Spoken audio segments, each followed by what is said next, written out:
2021-26 যিখন বিধানসভা আছিল কাইলৈ দিনটোত আমাৰ বিধানসভা অধিৱেশন অন্ত পৰিব। তাক প্ৰাক মুহূৰ্তত মাননীয় অধ্যক্ষ মহোদয়ে এটা গেট টুগেডাৰ অৰ্গেনাইজ কৰিছিল আৰু এইখন অধিৱেশনতে মাননীয় মুখ্যমন্ত্ৰী ডক্টৰ হিমন্ত বিশ্ব শৰ্মা ডাঙৰীয়াই তেখেতৰ বিধানসভাত 21 বছৰৰ কাৰণে বিধায়ক হৈ থকাৰ গৌৰৱ অৰ্জন কৰিলে।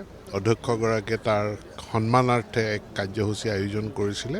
গতিকে অধ্যক্ষ এই যি কাৰ্যসূচী আয়োজন কৰিলে মই অধ্যক্ষ ডাঙৰীয়াক ধন্যবাদ জ্ঞাপন কৰিছোঁ আৰু 25টা বছৰলৈ যাতে ডক্টৰ হিমন্ত বিশ্ব শৰ্মা এই বিধানসভাত প্ৰতিনিধিত্ব কৰে, অসমক নেতৃত্ব দিয়ে, তাকে কামনা কৰিছোঁ। সেইটো জনসাধাৰণে বিচাৰ কৰিব। সন্মুখত নিৰ্বাচন আছে আৰু বৰ্তমান যি আশা সৃষ্টি হৈছে যে এই 5টা বছৰৰ আমাৰ বিশাল সফলতাৰ বিপৰীতে পুনৰ আৰু 5টা বছৰৰ কাৰণে আমাক ৰাইজে নিৰ্বাচিত কৰিব বুলি আমি আশা কৰিছোঁ। হয়, এটাতো হ'ল অলপ হ'লেও অলপ বেয়া লাগে মনটো যে 5 বছৰ আমি একেলগে আছোঁ। কেতিয়াবা তৰ্কাতৰ্কি হৈছে, যিয়ে নহওক এই পঞ্চদশ বিধানসভাত আমি চবেই ৰাইজৰ প্ৰতিনিধি হৈ আছিলোঁ আৰু আজি আহি শেষ পৰ্যায় আহি পৰি এইটো শেষ এটা বিধানসভাৰ অধিৱেশন আৰু অহাকালি শেষ হ'ব। সেইটোৰ কাৰণে মই বিধানসভাৰ তৰফৰ পৰা সকলো বিধায়কক লৈ ফালে এটা গেট টুগেডাৰ আৰু একেলগে এসাঁজ খোৱাৰ আজি সেই ডিনাৰটো হোষ্ট কৰিছিলোঁ। লগতে আমাৰ এটা সাংস্কৃতিক সন্ধিয়াৰ নামত কিছু ট্ৰেডিশ্যনেল মিউজিকেল অনুষ্ঠান সেইটো কৰিছিলোঁ। গতিকে হিচাপে চবেই আহিলে আৰু আজি বিশেষ দিনটো হ'ল আমাৰ মুখ্যমন্ত্ৰী ডাঙৰীয়া ডক্টৰ হিমন্ত বিশ্ব শৰ্মা, যাক লৈ আমি সকলোৱে গৌৰৱ কৰোঁ, যিজনে আজি 25 বছৰ এই ৰাজ্যখনক সেৱা কৰিলে। এই ৰাজ্যখনত গোটেইটো তেখেতে এটা নতুন চিন্তাৰে বিভিন্ন ক্ষেত্ৰখনত কাম কৰি ফালে এই দেশখন মানে বেলেগৰ লগত, আমাৰ ৰাজ্যখন বেলেগৰ লগত মানে তুলনা কৰিব পৰা এই পৰ্যায়লৈকে আনিলে। তেখেতৰ 25 বছৰ সম্পূৰ্ণ হ'ল হিমন্ত বিশ্ব শৰ্মা ডাঙৰীয়াৰ।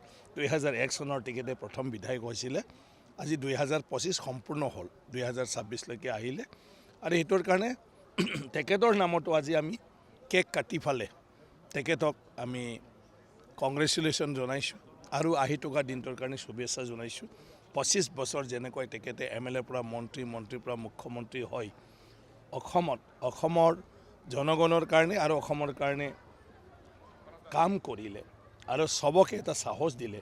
সেয়া যেন আহি থকা দিনটোতো তেখেতে আৰু তেনেকুৱাকৈ আমাৰ অসমক নেতৃত্ব দিব পাৰে আৰু আমি নেক্সট গল্ডেন জুবিলি যাতে পালন কৰিব পাৰোঁ 50 বছৰ সম্পূৰ্ণ কৰাৰ নামত। গতিকে আজি তেখেতৰ নামতো আমি কেক কাটিলোঁ।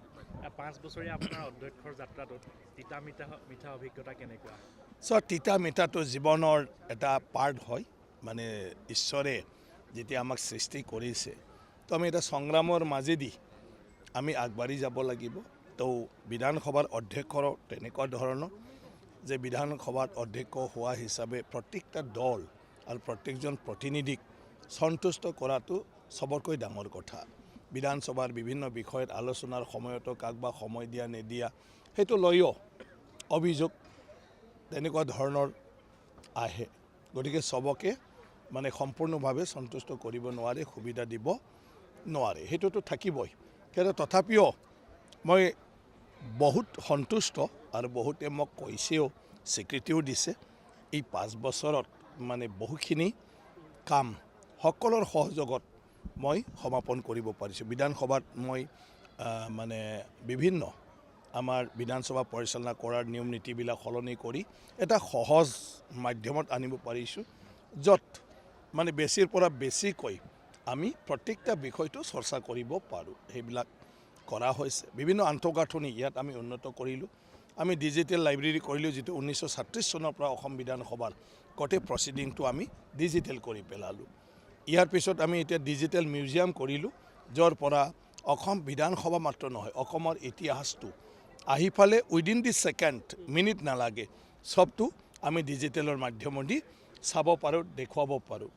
আৰু তেনেকুৱা ধৰণৰ আমি এতিয়া মানে আপোনাৰ তাত এটা সাউণ্ডেড মিউজিকৰ এটা ব্যৱস্থা কৰিছে, য'ত অসম বিধানসভাৰ প্ৰাংগণত আমি দেশ বিদেশৰ অতিথিসকলক অসমৰ ইতিহাসৰ বিষয়ে এই লাইট এণ্ড চাউণ্ডৰ দ্বাৰা আমি জনাব পাৰোঁ। মানে অসমৰ বিষয়ে এবাৰ সেই শ্ব'টো কৰিলে অসম ভূমি ৰামায়ণ মহাভাৰতৰ পৰা বৰ্তমানলৈকে গোটেইটো জানিবলৈ পাৰে।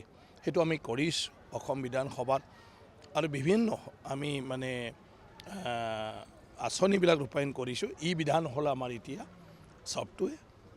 আৰু মইতো ভাবোঁ আহি থকা দিনটোত আমাৰ নতুন অধ্যক্ষই যদি বিচাৰে কমিটি মিটিংবিলাক বিধানসভা কেতিয়াবা ভাৰ্চুৱেলিও কৰিব পৰা ব্যৱস্থাটো অসম বিধানসভাই কৰি থৈ দিছে। গতিকে সকলো এতিয়া কৰিব পাৰিছোঁ। এইটো মুখ্যমন্ত্ৰী ডাঙৰীয়াৰ সহযোগ নহ'লে, তেখেতৰ ইচ্ছা নহ'লে, তেখেতৰ প্ৰত্যেকটা ক্ষেত্ৰত সহায় নকৰিলে আজি সেইটো হৈ নপৰিলে হয়। আৰু গোটেই বিধায়কে মোক যদি সহযোগ নকৰিলে হয় সেইবিলাক কৰিব নোৱাৰিলে হয়। সেইকাৰণে মই সকলোকে ধন্যবাদ জনাইছোঁ এই শেষ মুহূৰ্তত। ঠিক আছে, ধন্যবাদ।